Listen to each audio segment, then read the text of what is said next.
നമസ്കാരം. ഒരടുത്ത സുഹൃത്ത് മരിച്ചപ്പോൾ പോകുന്നില്ലേ എന്ന് മധുസാറിനോട് ഒരാൾ തിരക്കി. ഇല്ല, എനിക്ക് നടക്കാൻ കഴിയില്ല.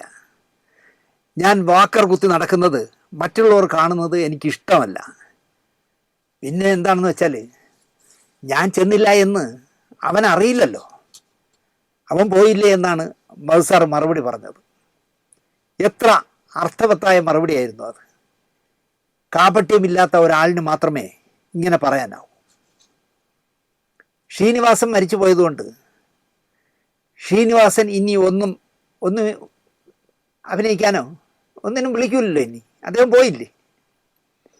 കഴിഞ്ഞ വാരഫലത്തിൽ പറഞ്ഞ പോലെ ഉറപ്പായും ചെല്ലേണ്ടവന്മാർ എന്താ പറയുക, ശ്രീനിവാസൻ വിട പറഞ്ഞപ്പോൾ ചെന്നില്ല പലരും. കുറച്ച് പേരേ ഉള്ളൂ. ശ്രീനിവാസൻ്റെ ഭാര്യയോ മക്കളോ പരാതിയും പറഞ്ഞില്ല. നമ്മൾ പറയുന്നത് എത്ര അച്ചട്ടാണെന്ന് നോക്കിയേ. സുരേഷ് ഗോപി ശ്രീനിവാസൻ്റെ വീട്ടിലെത്തി, കുഴിമാടത്തിൽ ചെന്ന് പ്രാർത്ഥിച്ചു, വീട്ടുകാരോട് സംസാരിച്ച് പിരിഞ്ഞു. മോഹൻലാലിൻ്റെ അമ്മ മരിച്ചത് അറിയേണ്ട താമസം കാറിലും വിമാനത്തിലും ഓടിയും കിതച്ചും ഒക്കെ ഒരുമാതിരിപ്പെട്ടവന്മാരൊക്കെ അച്ചിയും കൂട്ടി എത്തി. അച്ചിയെ കൊണ്ടിരും കേട്ടോ, ഇങ്ങനെയൊക്കെ ഉള്ളെടുത്ത്. കാരണം മോഹൻലാൽ കാണാനാണ് കുടുംബസമേതം എത്തിയെന്ന്. മോഹൻലാൽ കാണുകയല്ലേ എല്ലാം. ഇതാണ് സിനിമ. അപ്പ കാണുന്നവനെ കാര്യസാധ്യത്തിനായി അപ്പാന്ന് വിളിക്കുന്ന ഐറ്റംസുകളാണ് ചായമിടുന്നതിൽ ഭൂരിപക്ഷമെന്ന് എനിക്ക് ഈ വീഡിയോകളൊക്കെ കണ്ടപ്പോൾ തോന്നി. ചില നടികളാണെങ്കിൽ കാറിൽ വന്നിറങ്ങിയ പ്രണവിന് വീടറിഞ്ഞൂടെ എന്ന് വിചാരിച്ച് തള്ളിക്കൊണ്ടുപോകണം പ്രണവിനെ. അയാളാണെങ്കിൽ വളരെ മാന്യമായിട്ട് ജീവിക്കുന്ന പയ്യനാണല്ലോ. അയാൾ അച്ചമ്മ മരിച്ചല്ലോ എന്നുള്ള ദുഃഖത്തിൽ ഒരുപാട് കാലം ലാളിച്ച് എടുത്തുകൊണ്ടൊക്കെ നടന്ന അമ്മൂമ്മയല്ലേ, അച്ചമ്മയല്ലേ. ആ വിഷമത്തിൽ അയാൾ വന്നിറങ്ങി വീട്ടിലേക്ക് കയറുമ്പോൾ പുറകിൽ നിന്ന് 2-3 നടിമാർ തള്ളാണ്. ഇവന് നടക്കാറുണ്ടാത്ത പോലെ. എന്തെല്ലാം കാണണം എന്ന് ആലോചിച്ച് നോക്കി. പ്രത്യേകിച്ച് മെയിൻ സ്ട്രീമിൽ നിൽക്കുന്ന ആരുടെയെങ്കിലും ബന്ധുക്കൾ മരിക്കുമ്പോഴാണ് നമ്മളെ സിനിമാക്കാരുടെ അഭ്യാസം മുഴുവൻ നമുക്ക് കാണാൻ പറ്റുന്നത്. ഈ എപ്പിസോഡിൽ ഒരു കഥ കൂടി പറയാം. എൻ്റെ അടുത്ത സുഹൃത്തായിരുന്ന ഒരു അവസരവാദി ഒരു ദിവസം എന്നോടൊരു ചോദ്യം ചോദിച്ചു. ഫെഫ്കയുടെ എക്സിക്യൂട്ടീവ് വന്നപ്പോൾ, ദിനേശ്, ഞാനാണ് ആ സ്ത്രീയുടെ കാമുകനെന്ന് ദിനേശ് വിശ്വസിക്കുന്നുണ്ടോ? എന്നോട് ചോദിച്ച ചോദ്യമാണ്. എല്ലാവരും പറയുന്നു. അപ്പോൾ ദിനേശ് വിശ്വസിക്കുന്നുണ്ടോ ഞാനാണ് ഈ പറഞ്ഞ താടകയുടെ കാമുകനെന്ന് വിശ്വസിക്കുന്നുണ്ടോ? ഞാൻ പറഞ്ഞത്, താങ്കൾ ഒഴിച്ച് മലയാള സിനിമ ഒന്നടങ്കം അത് സത്യമാണെന്ന് വിശ്വസിക്കുന്നു എന്നാണ് ഞാൻ മറുപടി പറഞ്ഞത്. പിന്നെ അയാൾ എന്നോടൊന്നും ചോദിച്ചില്ല. അറിയാത്തോലങ്ങി ഇരുന്നളഞ്ഞ് ചമ്മിപ്പോയി. ഇവിടെ മലയാള സിനിമയിലെ 99.99 പേർക്കും അറിയാം ഇയാളെക്കാളും പ്രായം കൂടിയ താടകയുമായിട്ട് ഇയാൾക്ക് അവിഹിത ബന്ധം, സ്നേഹബന്ധം, കോപ്പ് തേങ്ങയൊക്കെ ഉണ്ടെന്ന്. അയാൾ എന്നോട് ചോദിക്കുകയാണ്, ഞാനാണ് ആ കാമുകനെന്ന് ദിനേശിന് സംശയമുണ്ടോ? എന്താ ഇത് ഇങ്ങനെയല്ലേ മറുപടി പറയണ്ടേ? ഞാൻ പറഞ്ഞു, താങ്കൾ ഒഴിച്ച് ബാക്കി എല്ലാവർക്കും അറിയാം മലയാള സിനിമയിൽ. ഇയാൾ അക്കാലത്ത്, ഇപ്പോൾ വരില്ല, അക്കാലത്ത് അടിക്കടി തലസ്ഥാനത്തെത്തും. ഒരു 2 മാസം ഒരു ഫ്ലാറ്റിൽ താമസിച്ചാൽ എന്നെ വിളിച്ച് അങ്ങോട്ട് വരാൻ പറയുമ്പോൾ ഞാൻ ഇന്നടത്തല്ലേ എന്ന്, അല്ല ഞാൻ അവിടെ നിന്ന് മാറി എന്ന് പറയും. കാരണം ഓരോടത്തും മറ്റേ ഈ താടക വരുന്നതുകൊണ്ടേ ഫ്ലാറ്റ് കയറി ഒഴിയാൻ. പണി നന്നായി മേശരി, നാളെ മുതൽ വരട്ടാന്ന് പറഞ്ഞല്ലേ. നന്നായി വാടകയൊക്കെ കൃത്യമായിട്ട് തരുന്നുണ്ടല്ലോ, പക്ഷേ ഇവിടെ ഈ പണി നടക്കില്ല, പൊയ്ക്കോ എന്ന് പറഞ്ഞാൽ അടുത്ത ഫ്ലാറ്റിലേക്ക് മാറും. അങ്ങനെ കുറേ ഫ്ലാറ്റിൽ തിരുവനന്തപുരത്ത് മാറിയിട്ടുണ്ട്. അപ്പോൾ ഇയാൾ എവിടെയാണ് പൊറുതി എന്ന് നോക്കുമ്പോൾ ആരോടൊപ്പമാണെന്ന് നന്നായി അറിയാവുന്ന മലയാള സിനിമയിൽ ഒരു ഊമക്കത്ത് നിന്ന് എംബോക്കി ഉണ്ടല്ലോ. ഊമക്കത്ത്, ഊമഫോൺ, ഊമ പോസ്റ്ററോട്ടിപ്പ് ഒക്കെ നടത്തുന്ന വരുത്തമുണ്ടല്ലോ. ഒരു ദിവസം ഈ ഊമക്കത്ത് വീരൻ ഇയാളുടെ വീട്ടിൽ വിളിച്ച് ഇത് പറഞ്ഞു കൊടുത്തു. ഇപ്പോൾ വന്നാൽ നിങ്ങളുടെ കെട്ടിയൻ്റെ പൊറുതി എവിടെയാണെന്ന് കാണിച്ചു തരാം എന്ന് പറഞ്ഞു കൊടുത്തു. അതോടെ ബുദ്ധിമാനായ അല്ലെങ്കിൽ വക്രബുദ്ധിയുള്ള ഈ മനുഷ്യൻ ഊമക്കത്ത് വീരനെ ഡയറക്ടേഴ്സ് യൂണിയൻ്റെ എക്സിക്യൂട്ടീവിലും പിന്നെ 3 വർഷം കഴിഞ്ഞപ്പോൾ വൈസ് പ്രസിഡൻറ്റും ആക്കി. അങ്ങനെ പ്രശ്നം പരിഹരിച്ചു. അയാളുമായിട്ടുള്ള എതിർപ്പ് അവസാനിപ്പിച്ചു. പിന്നെ ഒരു തലവേദനയും ഇദ്ദേഹത്തിനുണ്ടായില്ല, നേതാവിന്. ഇതും സിനിമാക്കാർക്ക് എല്ലാവർക്കും അറിയാം. നിങ്ങൾ ഈ ഊമക്കത്ത് വീരനെ കൂടെ കൂട്ടിയിട്ട് ഫെഫ്ക ഉണ്ടാക്കാനായിട്ട് മാസങ്ങളോളം വേർപ്പൊഴിക്കുക. ആ തലയിൽ മറ്റേ ഇത് വെച്ച് വിഗും വെച്ച് ഉണ്ട കണ്ണുരുട്ടി റോസ് പൗഡറും, അയാൾ എനിക്ക് ഒരു തെറ്റും ചെയ്തിട്ടില്ല. പക്ഷെ അയാളെ പോലും പോടാ പുല്ലേ എന്ന് പറഞ്ഞിട്ട് തള്ളിപ്പറഞ്ഞ് ഫെഫ്കയ്ക്ക് വേണ്ടി നിന്ന ആ ദിനേശിനെ നിങ്ങൾ ശത്രുവാക്കിയല്ലേ. ഇങ്ങനെ ചോദിച്ചപ്പോൾ ഈ നേതാവ് പറഞ്ഞത്, എനിക്ക് മനസ്സമാധാനമാണ് വലുതെന്ന് തോന്നി, അതുകൊണ്ട് ഞാൻ ഈ ഫ്രോഡിനെ എൻ്റെ കൂടെ കൂട്ടി. അപ്പോൾ ഇതിൽ ആരാണ് ഫ്രോഡെന്ന് നിങ്ങൾ ആലോചിച്ചോ. എനിക്കിനി തലവേദന ഉണ്ടാവരുത്. അത് സംഘടനയ്ക്ക് വേണ്ടി അഹോരാത്രം പണിയെടുത്ത ദിനേശിനെ തള്ളി പറഞ്ഞാലും ശരി, ഞാൻ ഇയാളെ കൂടെ കൂട്ടി, അതുകൊണ്ട് എനിക്കിപ്പോൾ തലവേദനയില്ല. എൻ്റെ വീട്ടിൽ അനോണിമസ് കോൾ വരുന്നുമില്ല. ആരോടാ പറഞ്ഞതെന്ന് എനിക്ക് ഓർമ്മയില്ല. ഇദ്ദേഹത്തിന് ഓർമ്മ ഉണ്ടോ എന്ന് എനിക്ക് അറിഞ്ഞും കൂടെ. ഇദ്ദേഹം പറഞ്ഞതാണ് എന്നോട്, ഒരു നേതാവ്, അതുപോലുള്ള ഒരു നേതാവ് തന്നെയാണ് എൻ്റെ പറഞ്ഞത്. ദിനേശ് ഇങ്ങനെയാണ് പറഞ്ഞത് കേട്ടോ.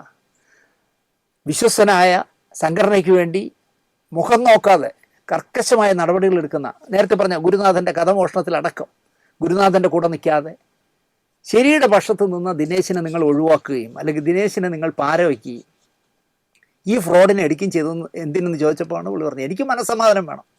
എൻ്റെ വീട്ടിൽ ഇനി ഭാര്യയെ മോളെയൊന്നും വിളിച്ച് തെറി പറയരുത്, ഞാൻ തിരുവനന്തപുരത്ത് എവിടെ കിടക്കണമെന്ന് പറയരുത്, അതുകൊണ്ട് ഞാൻ ചെയ്തതാണെന്ന് തുറന്നു പറഞ്ഞു. ഇദ്ദേഹം നല്ല സുഹൃത്തുക്കളായി, ഗീവ് ആൻഡ് ടേക്കായി അങ്ങ് പോകാമായിരുന്നു ഇദ്ദേഹത്തിനും ആ മൂപ്പത്തി കളവിക്കും കാമുകനും കാമുകിയായിട്ട്. അയാൾക്ക് വിദ്യാസമ്പന്നയായ നല്ല ഉദ്യോഗസ്ഥയായ ഒരു ഭാര്യയും വിദേശത്ത് നന്നായി പഠിച്ച ഒരു മകളുമുണ്ട് എന്ന് ഈ പ്രേമം തലയിൽ മൂത്ത് കയറി പടരാൻ ചെന്ന ചേച്ചിയുടെ പ്രായമുള്ള മഹതി കണ്ടില്ല. ഒടുവിൽ കുടുംബജീവിതം തകർക്കും ഈ പൂതന എന്ന് മനസ്സിലാക്കി അയാൾ പിരിഞ്ഞു. ഉഭയസമ്മത പ്രകാരം, ഇത് അണ്ടർലൈനിട്ട് കേട്ടോളേ, ഉഭയസമ്മത പ്രകാരം പിരിഞ്ഞു. തന്നേക്കാൾ പ്രായം കുറഞ്ഞ അന്തസ്സായി കുടുംബജീവിതം നയിക്കുന്ന ഒരാളെ കറക്കിയെടുക്കരുതായിരുന്നു. ഇവിടെ കുടുംബവും തേങ്ങയും മാങ്ങിയൊന്നും ഇല്ലാത്ത എത്രയോ കൂതറകൾ നടക്കുന്നുണ്ട്. അതിൽ ഏതെങ്കിലും ഒന്നിൽ കയറി ഇങ്ങ് പടർന്നാൽ പോരായിരുന്നു. അന്തസ്സായി ജീവിക്കുന്ന, ഇയാളെക്കാളും എന്താ പറയുക, സാമ്പത്തികമായി ഉന്നതിയിലുള്ള ഒരു കുടുംബത്തിൽ ചെന്ന് കല്യാണം കഴിച്ച് നല്ല അന്തസ്സായി ജോലി ചെയ്ത് ജീവിക്കുന്ന ഒരു ഭാര്യയും ഒരു മകളും ഒക്കെ ഉള്ള അതീ കയറി പടരുന്നതായിരുന്നു ഈ വിശാല ഹൃദയക്കാരി. എന്തായാലും കുറച്ചു കാലം നീണ്ട പൊറുതി അവസാനിച്ചു, അല്ലെങ്കിൽ അവസാനിപ്പിച്ചു. എന്നാ ചുമ്മാതിരിക്കുമോ? ഒരുത്തനെ കൊണ്ട് ആത്മകഥ എഴുതിച്ചു. സ്വന്തം പേര് വെച്ച് ആത്മകഥ, വേറൊരുത്തനാണ് എഴുതിയത്, ആളിനെ എനിക്കറിയാം. ആത്മകഥയായി. ഈ ആത്മകഥയിൽ വായിച്ചു നോക്കണം നിങ്ങൾ. കൊച്ചി രായാവിൻ്റെ പേരക്കുട്ടിയായി വരും ഈ എഴുതിയവള്. കോഴിക്കോട് സാമൂതിരിയുടെ കുടുംബമാണ് എന്നും ആ പുസ്തകം വായിച്ചാൽ നിങ്ങൾക്ക് മനസ്സിലാവും. എവിടെ ഈ അച്ഛൻ ആരെന്ന് പോലും അറിയാത്ത കക്ഷിയാണ്. സഹോദരൻ ആര് എന്ന് ചോദിച്ചാൽ പറയും ബ്രൂണോ രാജാവിൻ്റെ മച്ചമ്പിയാണ് എൻ്റെ സഹോദരൻ എന്ന് പറയും. ഇങ്ങനെ ഓരോ വിടുവായുത്തനങ്ങളാണ് ആ പുസ്തകത്തിൽ എഴുതി വെച്ചിരിക്കുന്ന. അവാർഡും വാങ്ങിച്ച് തള്ളി മറിച്ചിരിക്കുകയാണ് പുസ്തകത്തിൽ. പ്രേം നസീർ പോലും വിളിച്ച് ചോദിക്കും എപ്പോഴാണ് അവിടുന്ന് സമയം അനുവദിക്കുന്നത് എന്ന്. ഞാൻ എപ്പോൾ വരണം എന്നെല്ലാം നസീർ ചോദിക്കുമായിരുന്നു എന്നൊക്കെ എഴുതി വിട്ടു. അതിലെ ഒരു ചാപ്റ്റർ കുടുംബവും ഭാര്യയും മകളും ഒക്കെയുള്ള കാമുകൻ ചതിച്ച കഥയാണ്. എന്നിട്ട് റിട്ടയർഡ് കാമുകൻ്റെ ജന്മനാ എതിരാളിയായ ഒരാളെ പുസ്തകം പ്രകാശനം ചെയ്യാനും ക്ഷണിച്ചു. അതിൻ്റെ ബാക്കി ഞാൻ പറയുന്നില്ല, കാരണം ഞാൻ ഇടപെട്ട കേസാണ്, അതുകൊണ്ട് പറയുന്നില്ല. ഇവിടെ ഒരു ചെറിയ കഥ പറയാം. എന്നെ സംശയമുണ്ടോ എന്ന് ചോദിച്ചതും നിങ്ങൾക്കൊഴികെ മറ്റെല്ലാവർക്കും സംശയമില്ല എന്ന് ഞാൻ ഉത്തരം പറഞ്ഞതും എങ്ങനെയോ ലീക്കായി. ഞാൻ പറഞ്ഞിട്ടില്ല. എന്തായാലും ഒരു നാൾ മലയാള സിനിമയിലെ കഴിഞ്ഞ 10-50 വർഷത്തിലധികമായി വിരാജിക്കുന്ന ഒരു സംവിധാന പ്രതിഭ എന്നെ കാണാനിടയായി. എന്നെ ഇടപെടാന്ന് വിളിക്കുന്ന, എനിക്ക് ഭയങ്കര ഇഷ്ടമാണ്, ഞാൻ ചേട്ടൻ്റെ തുല്യ സ്നേഹിക്കുന്ന ആളാണ്. എന്നെ കണ്ടിടനെ ചോദിച്ചോടാ, നീ ഇങ്ങനെ ഒരു കമൻറ്റ് പറഞ്ഞോ എന്ന് തിരക്കി എന്നോട്. അതായത് നിങ്ങൾക്ക് ഒഴിച്ച് മലയാള സിനിമയിലെ എല്ലാവർക്കും അറിയാം നിങ്ങളുടെ കാമുകയാണ് മറ്റുള്ളവർ എന്ന് എന്നോട് ചോദിച്ചു. ഞാൻ പറഞ്ഞു. ഞാൻ ചോദിച്ചു സത്യമല്ലേ സാറേ എന്ന് ചോദിച്ചു. സാറിന് അറിയില്ലേ എന്നായി ഞാൻ. അധികം പൊട്ടിച്ചിരിക്കാത്ത മനുഷ്യനാണ് അദ്ദേഹം. എപ്പോഴും ഗൗരവത്തോടെ നിൽക്കുന്ന മനുഷ്യനാണ്. അദ്ദേഹം എൻ്റെ മുന്നിൽ നിന്ന് തലതല്ലി ചിരിച്ചു.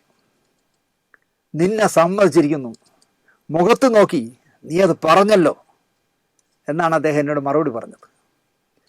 അദ്ദേഹം എൻ്റെ മുന്നിൽ നിന്ന് പൊട്ടി ചിരിക്കുന്ന കാഴ്ച കണ്ട അതെന്തായിരിക്കും കാര്യമെന്ന് പലർക്കും പിടികിട്ടിയില്ല. കാരണം അങ്ങനെ ചിരിക്കുന്ന ആളല്ല. അതും വളരെ ജൂനിയറായ എൻ്റെ മുമ്പ് ഒന്ന് ചിരിക്കുക എന്നൊക്കെ പറഞ്ഞല്ലേ.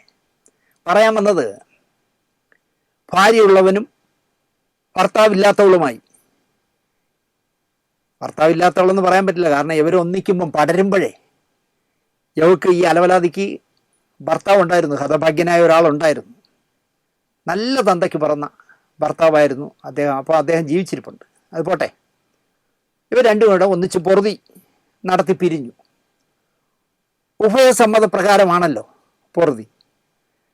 ഷഷ്ടിപൂർത്തിയൊക്കെ എന്നോ കഴിഞ്ഞ കാമുകിയും ഷഷ്ടിപൂർത്തിയിലേക്ക് കടന്നു വരാനായിട്ട് ഇങ്ങനെ പതുക്കെ നടന്നു വരുന്ന കാമുകനും ഉഭയസമ്മത പ്രകാരം പിരിഞ്ഞു. ഇപ്പോൾ ഈ കാമുകി പറയുന്നത് വേടൻ്റെയും ദിലീപിൻ്റെയൊക്കെ കേസ് രണ്ടായി കാണണം. വേടൻ ഉഭയസമ്മത പ്രകാരം എല്ലാം നടപ്പിലാക്കിയതിനാൽ അവനെതിരെ ഏത് പെണ്ണ് കേസിന് പോയാലും ഞാൻ വേടനോടൊപ്പം നിൽക്കും. കാരണം ഉഭയസമ്മത പ്രകാരമായിരുന്നു. അതിലെന്താ തെറ്റ് എന്നാണ് ഭവതി ചോദിക്കുന്നത്. ഉഭയസമ്മത പ്രകാരം കൂടെ കൊണ്ട് നടന്ന ഭാര്യയും കുട്ടിയുമുള്ള ഒരു കുടുംബത്തിനെ തകർത്ത് തൻ്റെ കൂടെ വരാത്തതിന് പുസ്തകം എഴുതി നാറ്റിയ കക്ഷിയാണ് പറയുന്നത്. അത് ഉഭയസമ്മത പ്രകാരമല്ലേ? എന്നിട്ട് അയാളെ കാവുകനെ നാറ്റുന്നു. വേടൻ ഉഭയസമ്മത പ്രകാരം. എനിക്കതാണ് മനസ്സിലാവാത്തത്. ഒരു ഉഭയസമ്മതവും തേങ്ങാക്കൊലയും ഇല്ലാത്ത ദിലീപിനെ ഞാൻ കുറ്റവാളിയായേ കാണൂ എന്നും ഒരു പറയുന്നു. ഇത് എന്താണ് ഇതിൻ്റെ രഹസ്യം കുറിപ്പ് എന്ന് ചോദിക്കാൻ മാത്രമേ എനിക്ക് തോന്നുന്നുള്ളൂ. നന്ദി, നമസ്കാരം.